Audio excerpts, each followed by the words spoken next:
to the first CHURD Spring 2022 webinar. We're really pleased that we can get started with these again. I'm Kathleen Matheos, the Director of CHURD at the University of Manitoba, and have the privilege to live and work on the original lands of the Anishinaabe, Cree, Oji-Cree, Dakota, and Dene people, and on the homeland of the Métis Nation. I would like to thank all of you for taking the time to join us today, particularly our moderator and panelists, all of whom, incidentally, are CHURD alumni. At this point, I call on Jonathan Malloy, who conceived of this unique idea for this webinar and pulled together the group. So sit back and enjoy. Right, great. Thank you very much, Kathleen. So yes, my name is Jonathan Malloy. I'm a professor of political science at Carleton University. I'm very glad to be here. My collaborator on this, she wasn't able to join us here today, though, is Lynn Berdahl from the University of Saskatchewan.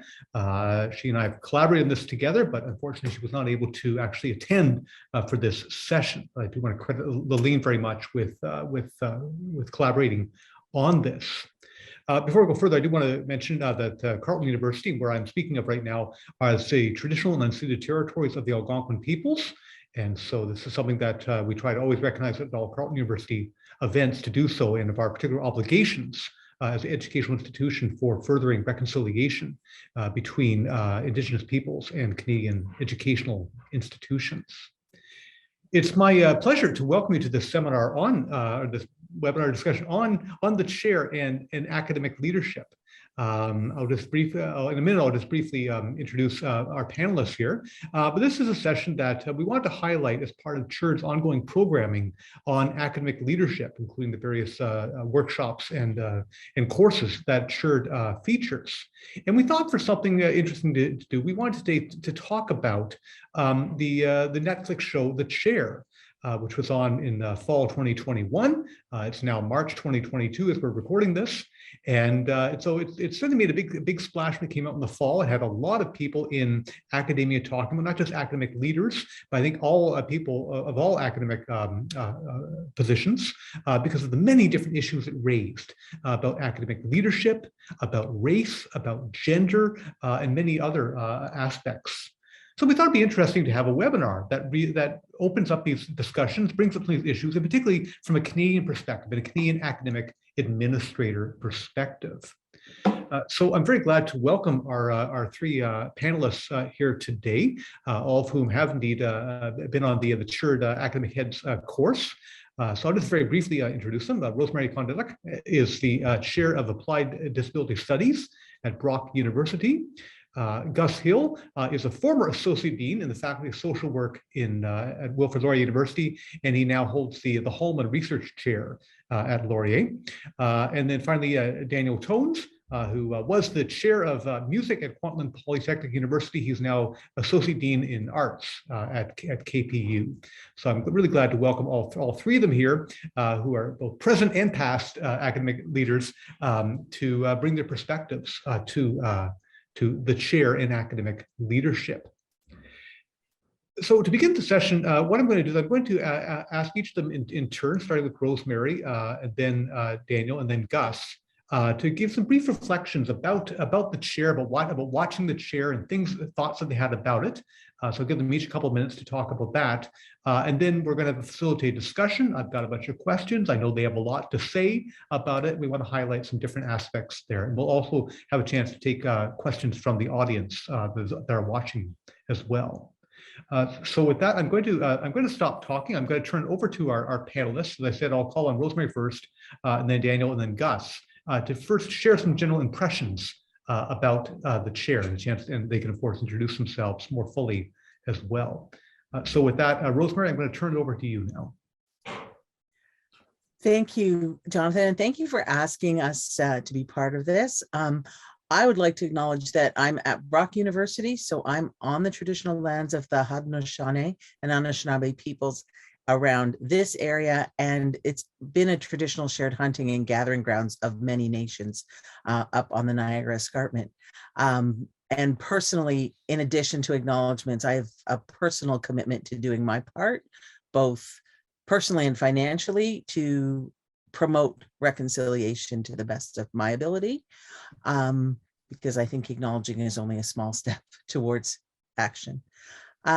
So as far as my thoughts on the chair, first, I guess I should say, I'm at Brock. I'm in applied disability studies. I'm a clinician who works with a range of people with disabilities and teaches other clinicians and does research in clinical areas around behavioral interventions for a wide range of folks, and do a lot of research in the disability context.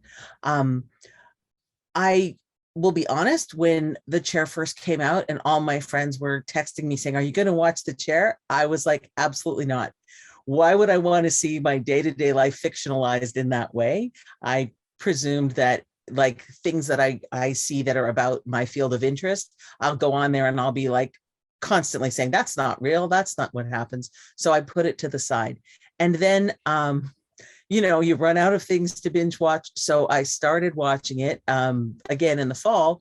I made it 15 minutes in the first time and thought, oh, this isn't gonna keep me going. And then I thought, no, I'll give it another try, picked another day, tried it again. And what I think I found about it was that there's the dramatized parts make it hard to connect to, but there's a lot of real stuff in there. And I think that for me, what was interesting was, thinking back to the leadership course I took with you, Jonathan, thinking about how the different people played out into some of the roles and things that we learned about in that context.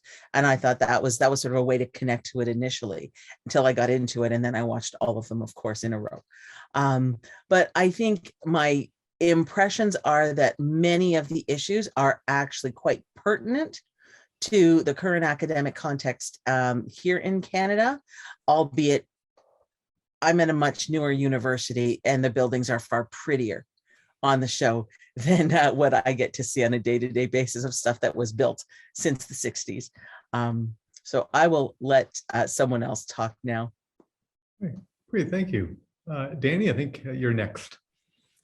Thank you. Thank you very much, Jonathan. Very pleased to be here and happy to be able to contribute to this discussion. As was mentioned in the introduction, I'm an associate dean at Kwantlen Polytechnic University, and our university is in this South Fraser region of Metro Vancouver. I live here, and KPU has 5 campuses in this area. And this area encompasses the traditional, ancestral, and territorial lands of the Kwantlen, Coquitlam, Katzie, Kikite, Semiahmoo, and Tsawwassen First Nations. Also in the introduction, it was mentioned that, yes, I'm currently an associate dean, but prior to that time, I was the chair of the music department and the chair during a very difficult and tumultuous period in the department's history. To my knowledge, I was also the very first racialized chair of the music department. So this ties into some of the story we see in the Netflix series, The Chair. My first impressions of the series matched much of what Rosemary just contributed. Often when I turn on Netflix or I'm watching a film, a TV series, I'm also wondering, is this just popular culture? Is this just something shared by popular media, or is it real? Is it only a sensationalized presentation of events and people, or can I relate this in some way to my life? Well, certainly from my experience as chair in the 3 years before I became an associate dean, there are a lot of parallels, and I can relate. I can relate from the position of being a racialized person. I can relate to the power structures involved working with students, faculty, and administrators much higher up in the hierarchy. The personal issues brought forth or showcased through the chair, relationships, love, raising a family. I also come from a single parent family. So a lot of these things resonated with me, and they speak well to these pressures and the push and pull that we experience as leaders, as husbands, wives, partners. So there was so much there in the chair. I was captivated. So I went there first for entertainment and then realized how real it was, and it resonated very strongly with me. Great, thank you. Gus, we'll turn to you now.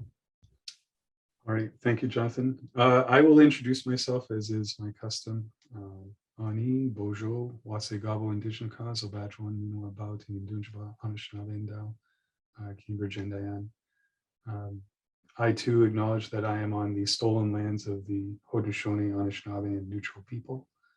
I live and work in the Waterloo region as a faculty member and currently research chair at Wilfrid Laurier University, as Jonathan shared.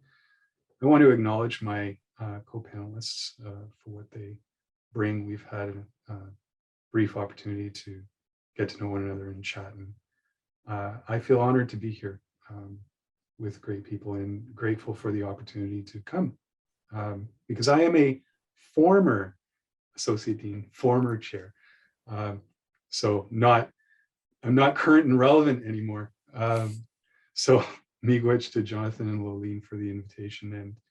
And I had no intentions of watching the chair until Jonathan asked me if I would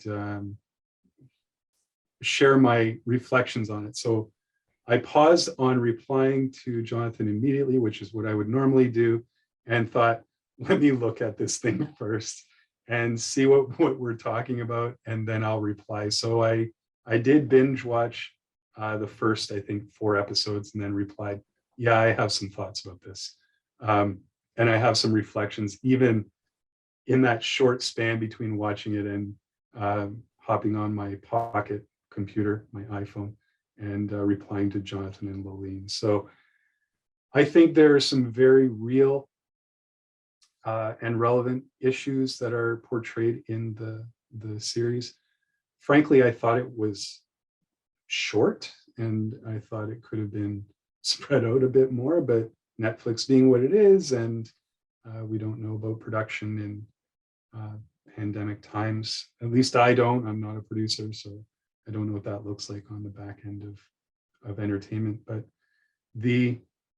I think there's a lot to unpack in that short run of the series, and I think the portrayals, while very dramatized, are accurate portrayals in many regards to the cast of players at each of our institutions.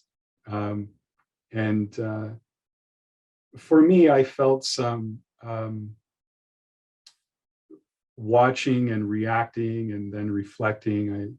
I felt like, yeah, I've encountered this. I was an associate dean for 6 years, so I experienced a lot of what unfolded in the series. And I mean, I thought it was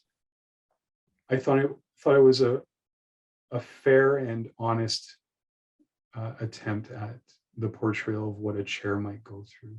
So yeah, miigwech. Back to you, Jim. All right, thanks very much for sharing your initial thoughts like that, folks. And so now I'm going to ask a number of questions to each of you. And we want to have sort of a conversation, not necessarily a sort of formal ask a question and all 3 people respond. Don't feel you have to respond to every question, but certainly if you have something to say and want to follow up, and please feel free to do so. And I think maybe the first question I'll ask is just about sort of the general the value of a chairship, because in the Netflix show, the chair, I think, generally portrays being a department chair as a privilege or a career accomplishment in some way for Sandra Oh's character.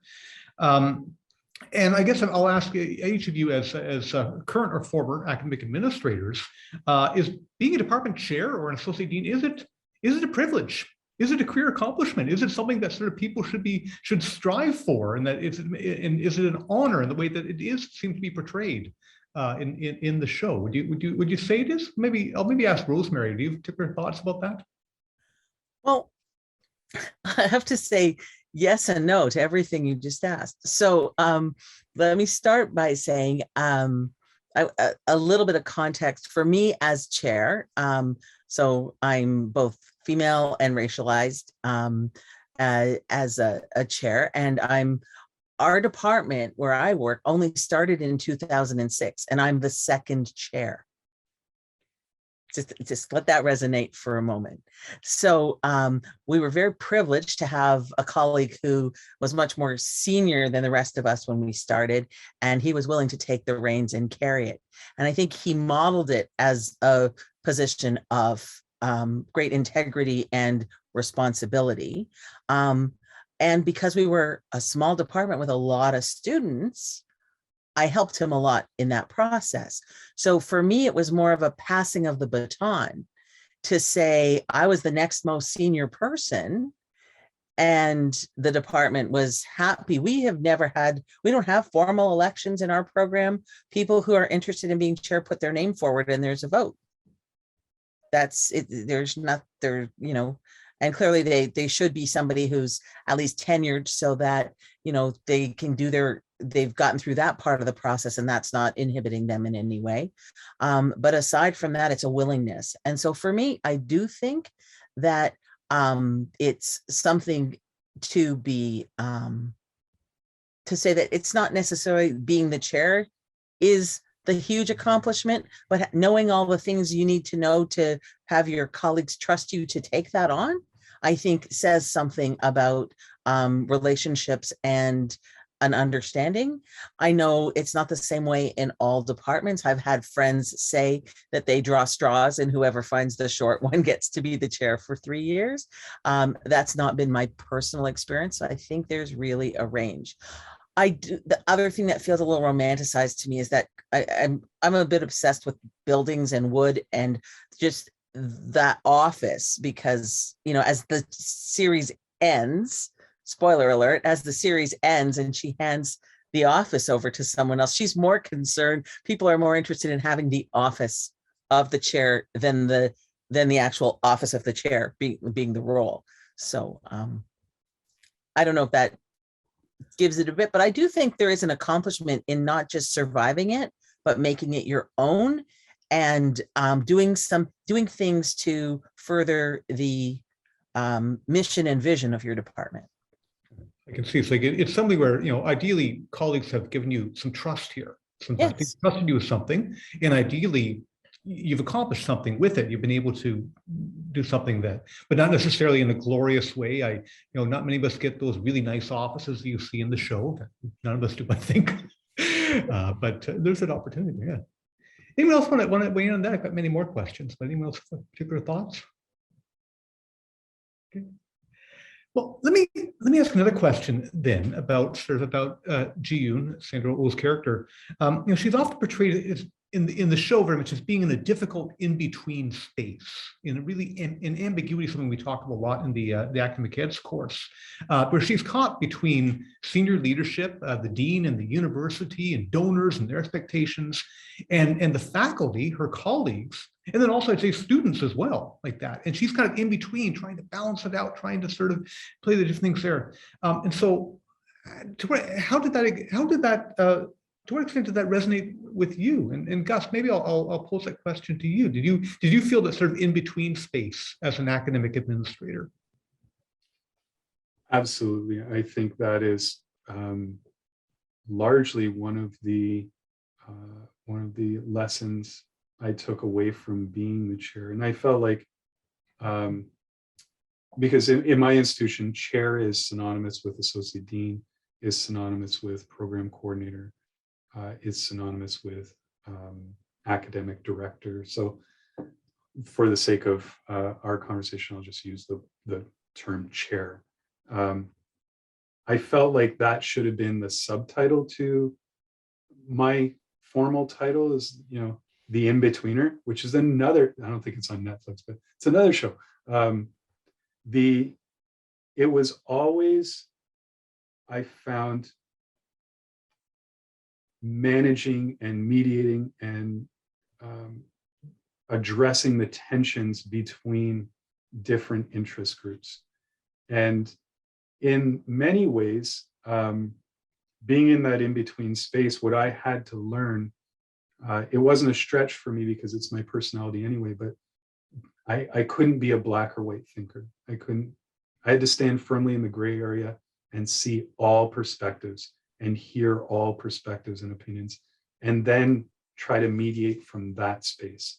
And when you have strong opinions on either poles, it's really hard to stand in that gray area and try to convince people to see reason and logic and be understanding or kind or compassionate with one another, or as we entered the pandemic, understanding that not everybody is, or let me rephrase that, everybody's functioning at some kind of lower capacity, including me as a chair. And one of the really challenging pieces was making sure that I wasn't getting lost or caught up in anyone else's stuff, for lack of a better term. Could use some colorful language, but I won't because it's being recorded. But that this is just the issue of the moment. And as soon as whatever resolution looks like, as soon as I resolve this issue, there's another one. There's a lineup outside of the door. And what took me a while to realize is that the chair is the scapegoat for a lot of what transpires, especially whenever there's conflict. But there were times where I felt like, because I was being called a sellout, I felt like a sellout as an academic because I'm in meetings with senior administration.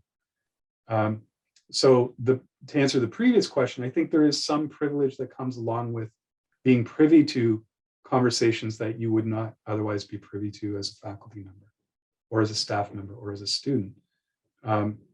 So I think managing relationships, being in that in-between space was really challenging for a lot of reasons. And I resonated with Sandra Oh's character so much on so many levels about, okay, so the university gets the best of my time and energy, and then my family gets what's left over. And I've got colleagues, and I'm at my institution, that the chair, that level, you're in between. You're still a part of the collective, the union of faculty, but you're perceived as administration. So you really are in between. Faculty members don't necessarily trust you. Senior administration don't bequeath any extra power. And I don't think senior administration trusts middle managers either, because we're going back to faculty positions for the most part. I certainly have. And so how much can they trust you with advancing their agendas? And much of the time in between is absolutely accurate.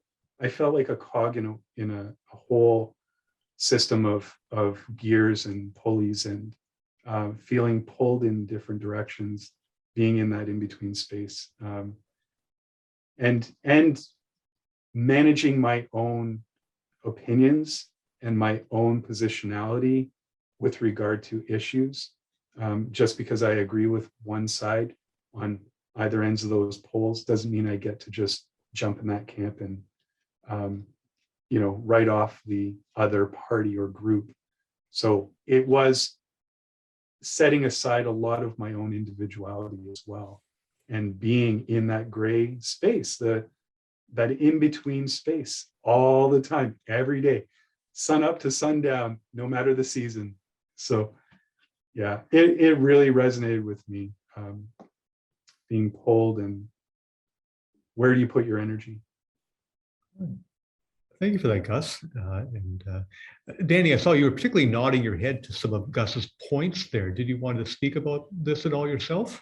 I would love to, although I could sit here all day listening to Gus and Rosemary speak. These are wonderful observations. This is an excellent question. This one about the in-between space, that we observe in the series, and it speaks to the brilliance of the series and the primary point of view it puts forward. Sandra Oh's character operates in these in-between spaces, and it's from those areas where the storylines emerge, right? Sandra Oh is the nexus of these storylines envisioning them, speaking to them, relating to them. Really, it's one of the things that, in my own view, makes her character so relatable. We see her as a parent, struggling to provide time and attention to her child, having just taken on this new role that's demanding more of her time professionally than perhaps she had to give before. And Gus has touched upon that, giving the best to your workplace, and whatever is left over is given to your family. So that point is well taken. It also brings to mind that the series could have been called The Dean, right? If it were called The Dean, it would have a very different perspective. It could have been the daughter of the chair, right? It could have had a very different perspective. But again, the brilliance of the series is how it thrusts Sandra Oh into this in-between space where she's forced to consider all these different storylines. So really, really wonderful in that respect. It reminds us all, whether we're chairs or administrators, faculty members, that we have responsibilities to our family. We have responsibilities to our students. I mean, this is why we're here, is it not, right? In these roles, we have responsibility to our colleagues who expect something from us when we take on these positions. And then, of course, we have responsibility to a structure and a hierarchy, the institution itself, its leaders, its strategic plans, its academic plans. Wow. So we're in the middle of all of these things. It's not an easy job, as I'm sure we can all agree. But again, why Sandra Oh's character is so relatable, and why this series has so much resonance in so many ways to so many of us. I agree. Thanks for this. And both of you mentioned particularly issues of balancing work and family and home and all that. And I want to get to those in a minute. But I think we'll shift, I think, to another very important dimension of the chair, which is race, gender as well. But we'll focus on race here. And I guess I'd ask any of the panel here about sort of what particular challenges, I think, for racialized faculty who become university administrators, and particularly are perhaps racialized faculty almost pressured to be university administrators, to be out in front, whatever reason there. And I could pose this to anyone. I'm sure you all have some thoughts here. Danny, I might just turn it back to you. You did mention that you're probably the first racialized chair of your department. And so I wonder if you had, I'm sure you've got some thoughts and perspectives on that question, but the particular challenge for racialized faculty to become university administrators. Wow, I mean, it's a great question. Maybe let me say a couple of things about the series, and then I'll maybe bring it back to my own experience. I thought this is something that could have been explored in greater depth and detail in the series itself. It's clear to us when we watch that the main character, Sandra Oh, is a racialized woman. There are some developments that revolve around that, but it doesn't seem to be a central theme, like her struggles, the issues she confronts because of her own identity. We do see this issue emerge in Bill's class, to do with Nazism. And so there are racial and religious connotations to this, very heavy ones. So that seems to be a focus. It carries, one or more episodes in the series. Then there's also perhaps this perspective of, well, maybe, ageism or ableism. We touch on that with kind of some faculty that are more senior in terms of experience. But I didn't see this stressed as perhaps clearly and as openly as it could have, considering the obvious elements of Sandra Oh's identity that come to the forefront. But I can say from my own experience, it is an issue. It has been an issue and continues to be one. I mentioned this very difficult time that our department was going through when I took on the role of chair. The department was being strongly encouraged to reinvent itself. And at least when it came to the discipline of music, to embrace a more global view on a music making, creation, performance that aligned with well, a variety of perspectives, diverse practices, not just the Western European ones. And in the discussion of curriculum development that ensued, one faculty member said, but this is North America. In other words, to say, why would we do anything different? Why would we embrace other perspectives or other cultures' views on music making, creation, and performance? And wow, that struck me. On that day, I remember it clearly. This is a respected member of the faculty. I can't believe someone in the 21st century is saying this. But these things get said, and these perspectives continue in many, many institutions across Canada and much further afield.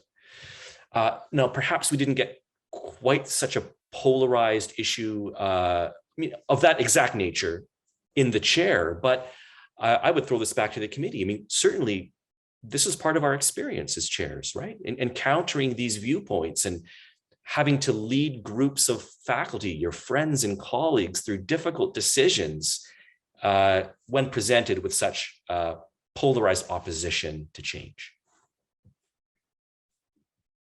Thank you, Danny. Anyone else want to jump in? I've got some follow-up questions, but. I'll just jump in to say that, I think the question of how racialized faculty might be pressured might be really institution-based, given the diversity across Canada of provinces, and even looking at the cultural diversity within provinces or towns where universities are. I think, I live in Toronto, and in Ontario, we tend to have fairly, like around the GTA, we tend to have really diverse populations to begin with. So we're not it may be less, the prevalence of racialized faculty might be more by virtue of the communities we're living in. And so that might change things a little bit from smaller universities where they're literally reaching out and getting permission to post positions in order to increase the diversity on their campuses, right? So I think there's a little thing there that maybe makes a difference, so that in universities that have fewer racialized faculty, there's probably more pressure on fewer people to be present on multiple things. Whereas if you've got lots of racialized folks on your faculty, then you can share the wealth in terms of, you're not the one person who gets called to everything because they need somebody who represents your demographic on that committee, right? So I feel like it's a bit of a supply issue, because I certainly feel the pain of some of my colleagues who were the first racialized person and in their area or department. And I know that we try to have people self-identify before they're hired, so that we're not making assumptions, which I think is a wonderful thing, because not everybody who comes from a different race feels that they're a racialized person and wants to be identified that way, right? And so I think that's another piece that comes into it in the universities. But I really do feel that I've certainly not personally had the experience of,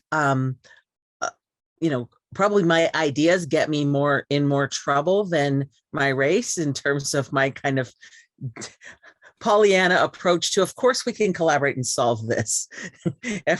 We can synergize, we can make everybody at this table get what they want. And I think that probably causes me more trouble than being either a woman or racialized. But I do think that I'm not minimizing it, because for certain, I have talked to colleagues who have really struggled with being both a woman and a racialized person in especially in certain disciplines that have been more male dominated. STEM, for example. I've heard lots more stories from my colleagues in that area where they have struggled. Yeah. Thanks, Rosemary. I agree. Probably the context does matter. There's different experiences undoubtedly in different disciplines, different institutions, different communities, et cetera. And you highlight in particular, I think, the very well documented phenomena of service demands on racialized faculty, on women, racialized women, I suppose in particular, that, and where it could be, it's sort of well meant to have representation and diversity and so on, but it means the same person is being asked over and over to do things. And getting back to my earlier question about, is being chair an honor? Well, you said in some ways it is, but also means it's one more demand, it's one more expectation and a role. And you said, particularly if the pool is small, then it lands on the same people over and over. So thank you for that. Let me ask another question here that combines a bit of what we've been talking about here, is that when you watch the show, and bring it back to the show here, I always feel that June, the Sandra Oh's character, is being set up to fail. That, as being asked to be chair, or voted or whatever there, she doesn't seem to have a lot of, it seems to be a no-win situation like that. The enrollments are stale, the faculty don't want to change, there's all these demands and pressures. I think that's an issue with a lot of unit people. She doesn't receive any particular training or onboarding, et cetera, like that we can see, and we know that generally chairs don't receive a whole lot in that way. There's these sort of ones like, is she being set to fail? Like, and I think particularly even as a woman, as a racialized woman, but also, I mean, I have to say, as a white man watching that, it really resonated with me. Yeah, set up to fail.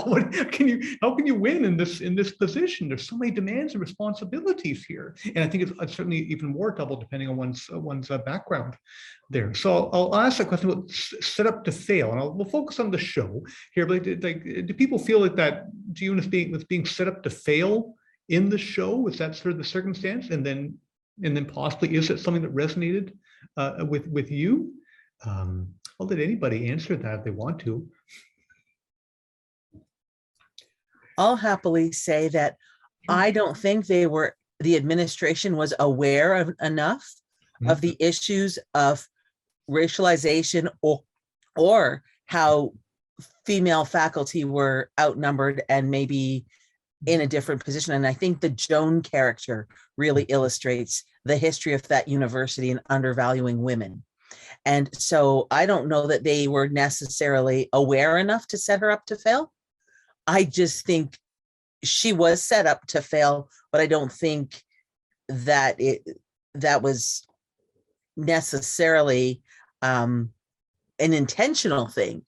I just think they function like many, the way they portray it, they function like many institutions do, which is to say, okay, we've now got our first woman chair of the English department, right? And that's their celebration, and they can check that box off now that they've done that, and that's a big accomplishment. But the corresponding ripple effect of that, I think is, I mean, clearly the roles were a bit mixed up in there, because some of the things that I thought really were the chair's responsibility, I didn't understand why that was being run by the dean. And then there was stuff that I thought, why is that the dean's, like, how's the dean making that decision? Because don't they have a president? So I think that may be the difference between the structure of that and the structure of what I'm used to. But I do feel like there was no obvious training except for the wonderful nameplate that was left, which I won't say out loud because of the video, but I do think that spoke volumes as to here's what your next number of years during this position will be. Yeah, I'd say it's not that nobody wants chairs to fail per se, but it's the system. The system really often does not set them up well. And regardless of the exact parameters, like you, Rosemary, I was watching it often. I was thinking, interesting division responsibilities there. Like, well, I wonder what the budget model is here, etc. And it's a fictional show, of course, but regardless of the larger issues, they resonate regardless of the exact details that way. Great. Okay. All right. Okay. Well, I mean, there's still a lot more questions to be talked about. I think maybe we want to focus a bit on one character we haven't mentioned in the show is Yaz, who is the untenured, racialized junior faculty member who was struggling to fit in despite her academic success, and Ji-yoon is trying to support her, and it's not always simple there, etc. So maybe might ask, well, sort of how can administrators sort of support other particularly racialized faculty members that way? I think that Ji-yoon is really trying to support this person. We got others there, and I wonder if people have thought, we've talked about sort of the chair's role here, but about supporting other faculty in that way. If people had particular thoughts or views there. Gus, I haven't called on you for a while, so perhaps I might call on you. Sure. Thanks, Jonathan. I think what I heard this quote, I'm not sure of its provenance, but when we look at issues such as racism, or we look at issues such as whiteness in our institutions, we think of them as sharks in the water. The reality is racism and whiteness are the water. And so one of the, and I think Yaz's character says it's not enough to just have representation in a tokenistic way. What I think is important is that we transform our institutions to be more representative in an authentic way. And at my institution, I made a bold statement in sort of the last days as associate dean of my department that every hire moving forward should be a BIPOC person until we've reached parity, until we've reached a 50-50 split.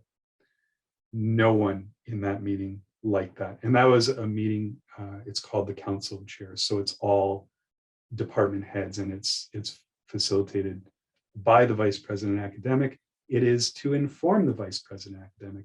What it does is it eliminates deans from the conversation so that the vice president academic is receiving sort of from the front lines what is going on in the institution, because the vice president has an advisory council of deans that is separate. And what we as chairs had expressed to our vice president was, you know, we're expressing things that we're expecting are getting to you, but they're not. They're getting filtered out by our deans. And so we don't know what you know about what's going on the ground. So this Council of Chairs was instituted. And I stated it there that, you know, we're entering into a period of hiring. And at my institution, we've instituted these inclusive excellence hires. 6 Black faculty, 6 Indigenous faculty, FNMI Indigenous faculty. And the senior administration found themselves patting themselves on the back and congratulating one another. And I throw a wrench into that celebration because this is not going to be good enough. We're talking about, if I remember correctly, it was just 2 racialized people in that department. So we're talking about a sea of whiteness, and what comes along with that is that colonial mindset. And I am very aware in all of our conversations we've had, all the questions so far, we're talking about a very, very different context. The American context is radically different from the Canadian context. And so the answer to all the questions are, yeah, in the US, it is a huge honor, a huge privilege. It is something you fight for.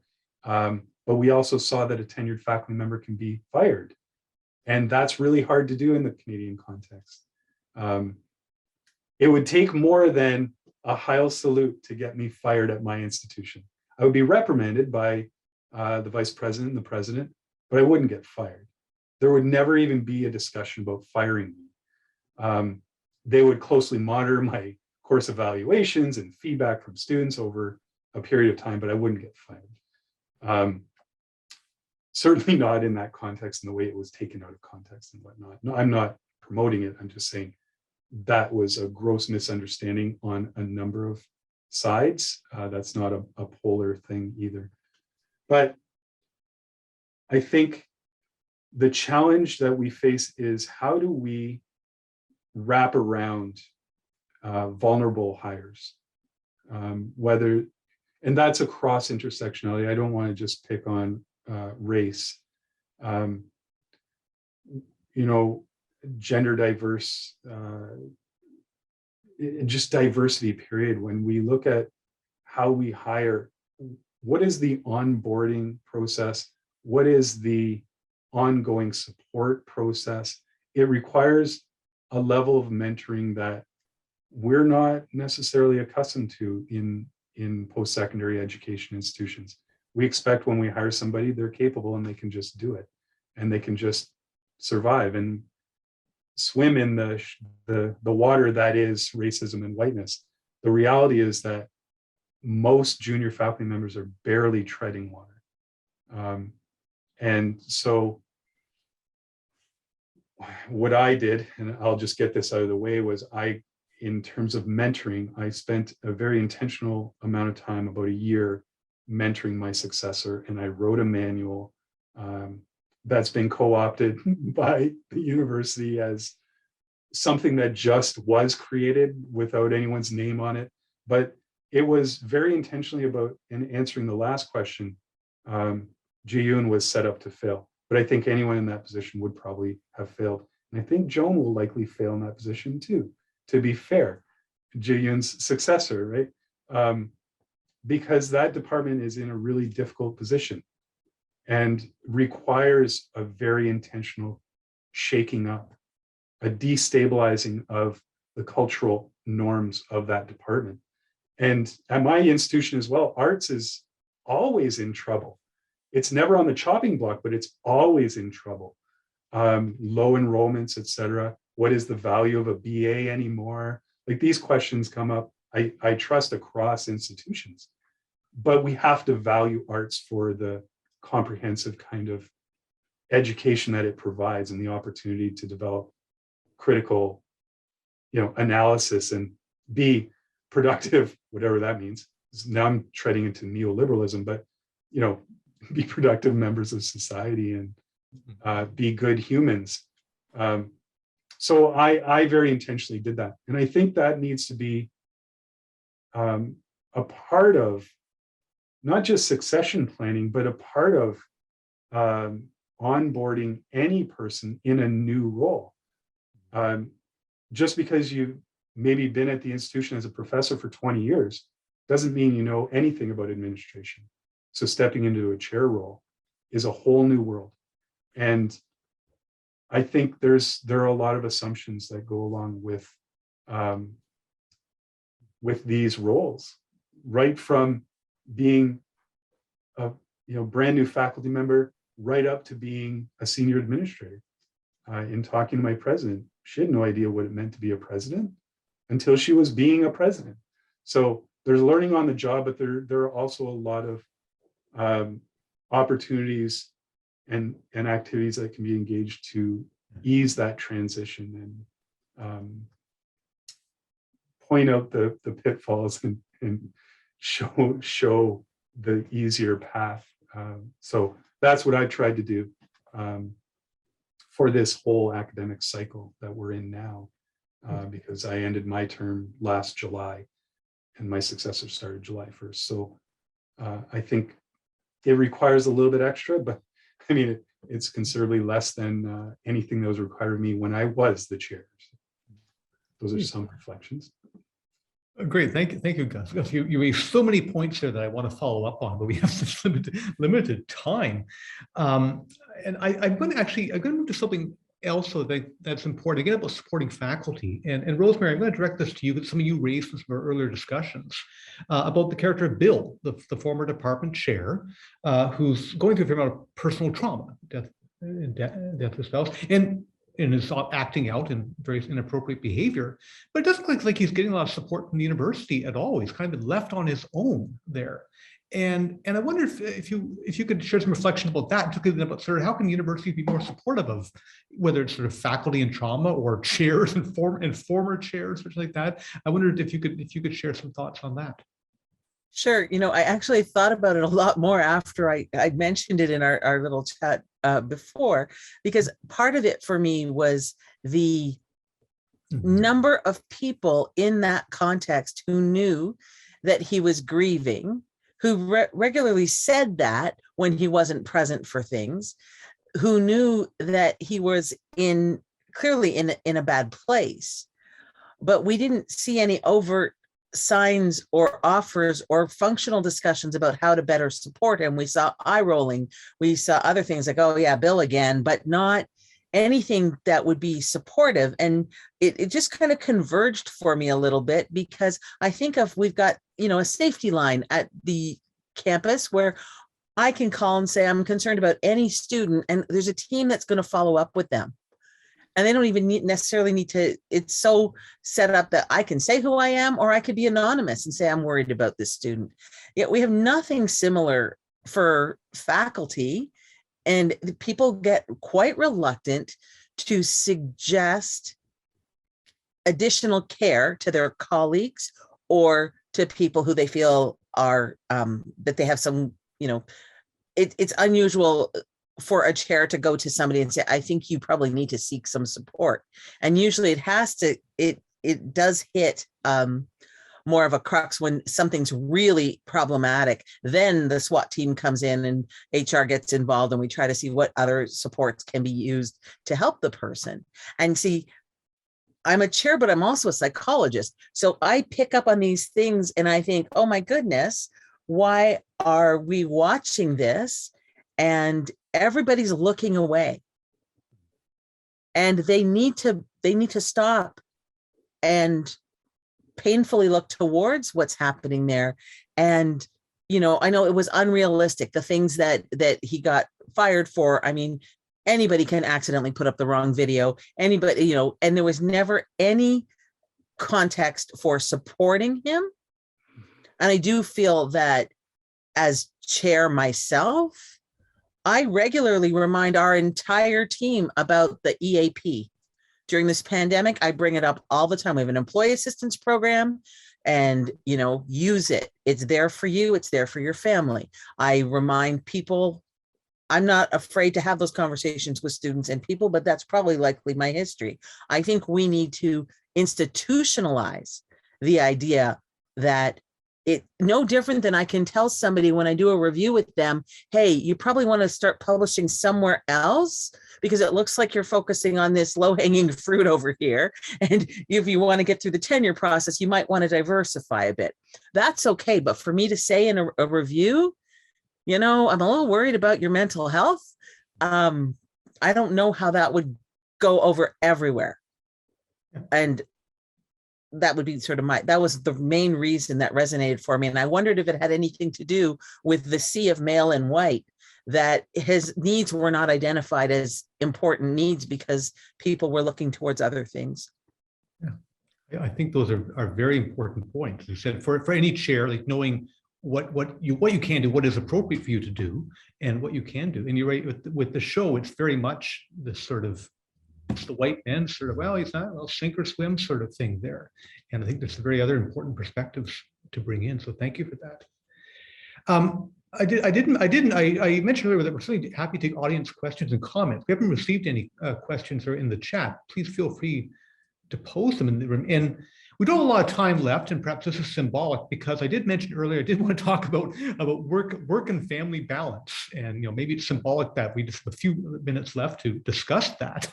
But something that people did raise earlier. And Gus, I particularly liked the way you phrased it, saying that I think in any role, but particularly in academic leadership, the university takes the best of you, and whatever is left over, that's what your family gets. I think that's a very powerful phrasing there. And I wondered, again, I'll just open it to anyone if people want to say a bit about that, about sort of whether that, because that's really, again, in the show, in the chair, we see Ji-Yoon as a single mother relying on her parents, trying to balance her role as a mother with her job, and it's difficult. So I wonder if people have magic solutions on how to do that, please share them immediately. But otherwise, like, how did that part of the show resonate, or people have sort of thoughts or reflections on that aspect. Again, Jonathan, I Yep. just want to interrupt, but I think one of the attendees had a raised hand. okay, Was that correct? Dan? sure. I just saw one. Was there in Yeah. fact Dan Cantillier or Daniel Yeah. Lang? I couldn't see which one. Yeah, people are. Not to put you on the spot. No, that's fine. No, under this webinar format, I think people have to only can ask questions just through the chat or the Q&A function because we have a webinar format here for Zoom. But certainly happy to take any questions that you might want to write out. I don't think we have the function to turn on video and mic, I believe, for the audience, unless someone wants to correct me there. While we wait, I'm happy to answer that question as briefly as I ever can be. Please. One of the lessons that I learned in the leadership training with Jonathan and Lolene was to build in margins. So I took that to heart. I was like sitting there and, I was grateful that it was being hosted at my institution. And I was like, that's brilliant. I'm going to start doing that. So what I started doing was making appointments with nobody, but using pseudonyms. So because my calendar is public to all senior administration, my dean, my assistant, they don't like that title. They're the administrative coordinator of the program. And whoever else I allow access to it. So currently it's my project coordinator for my research chair. I schedule in meetings with Bill. Who's Bill? Bill's me. I schedule in meetings with Jonathan. Who's Jonathan? Well, Jonathan's also me. And I use that time to attend to family. So I found the pressures and being pulled that in-between space again between my young son and my job. And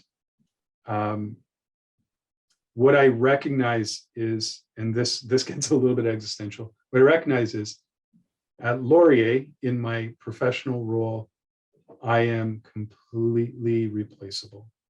I am not replaceable in my son's life.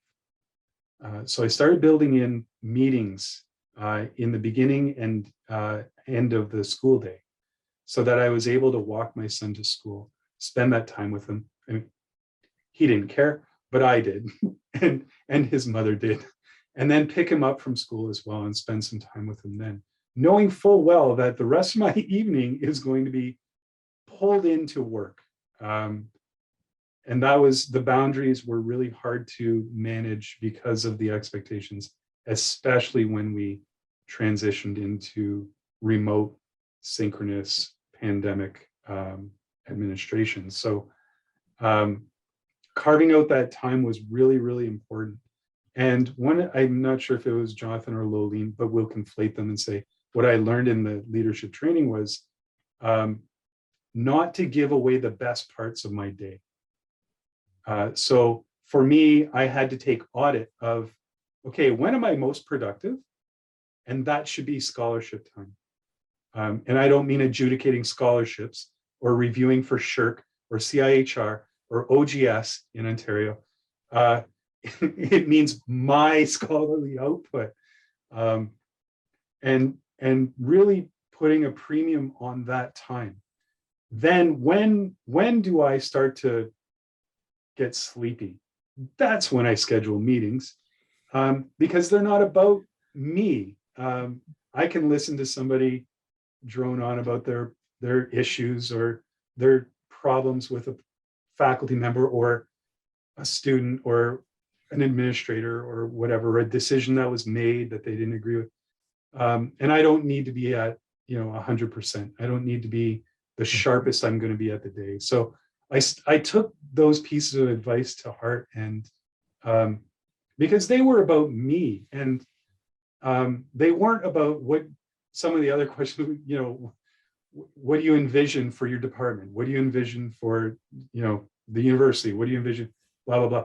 I was there for me. It's like, okay, I need a lifeline here because I felt like I was drowning. So those are a couple of pieces of advice I took to heart, and and implemented to moderate success, because I still knew that those weren't hard meetings. Like those weren't, my meeting with Bill was a soft meeting anyway. And I was probably too often, I would give that time away. It's like, oh no, it's okay, Bill can wait. I'll reschedule with Bill, me. So I ended up giving that time away anyway, but it did work. And that balance between family and work, I shifted my schedule. Especially if I had a non-teaching term, I would really shift my time to make sure that family was getting some of the best of me, not just my institution, my job. So yeah. Great, thank you for that. So Rosemary and Danny, I'd invite you to also, maybe if you have any thoughts on that, and also because we are at the end of our time, so maybe this is also a chance for you to share any other closing reflections you might have. Danny, I'll maybe turn to you first, and then Rosemary. Oh, I thank you. I think looking at the time myself, I'm hesitant to contribute anymore. But I would like to say thank you to you and Lolene for putting this together, and to Churd for hosting. I've learned from the panelists today, so it's wonderful to hear you speak and to hear your contributions. Thank you very much. Very glad to have been a part of this. Thank you for being part of it. Rosemary, again, feel free to any thoughts you have. Well, I also am conscious of time, but I would wrap up by saying I think universities need to do a better job of creating culture that promotes better work-life balance. And the challenge with the downloading of so many things to to chairs and directors, we've got fewer people in support roles.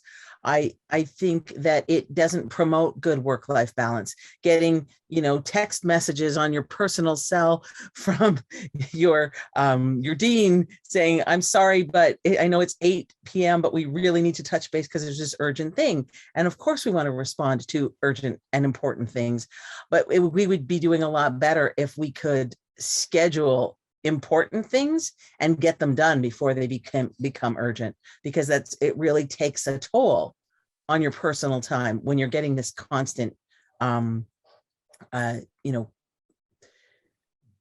demand. So I would say we have to create cultures, and within our department we try to create a culture where I tell them I'm not sending anything out on Friday at 5 just because it clears my to-do list.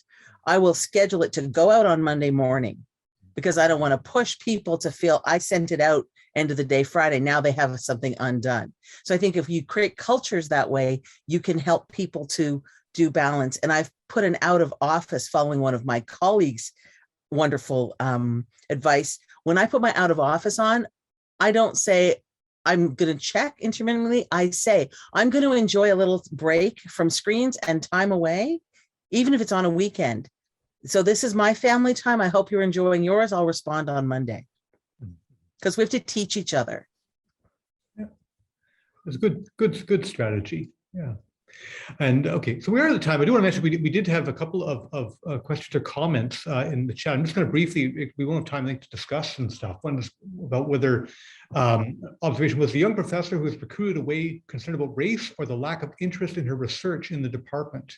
The person's understanding from the show was that she was leaving to be with more scholars who shared her academic interests, not to be with other colleagues, and didn't miss the point.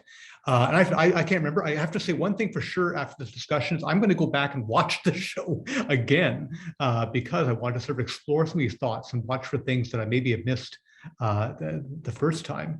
And then another question, it's too bad that would Canadian style quality assurance have flushed out some of the department's problems more than their American style accreditation, and in turn help the chair promote change? I think that is a good question. And one of the things that we really could explore a lot more is the full difference between the Canadian and American context, or between this sort of very rich American institution and frankly the reality of most post-secondary institutions in both countries.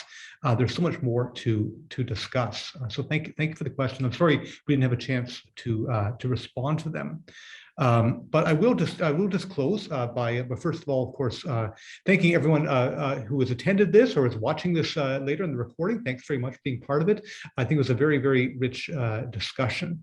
And I do want to thank, of course, our three panelists, Rosemary, Danny, and Gus, for taking the time to contribute and having such great thoughts and insights on the chair and on academic leadership generally. So I really appreciate you guys taking the time to do this. It's very, very thoughtful. And I do want to also mention, of course, my collaborator, Laleen Berdal, couldn't be here, but was very much part of the vision and planning for this event as well.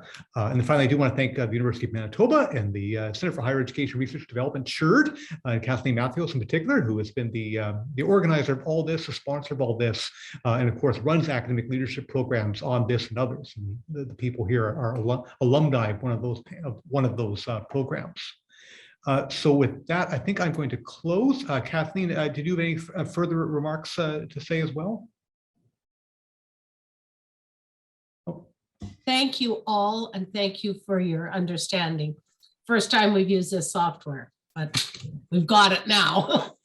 Good. All right, great. Okay. All right. Well, thanks very much, folks, and have a good afternoon. Bye-bye.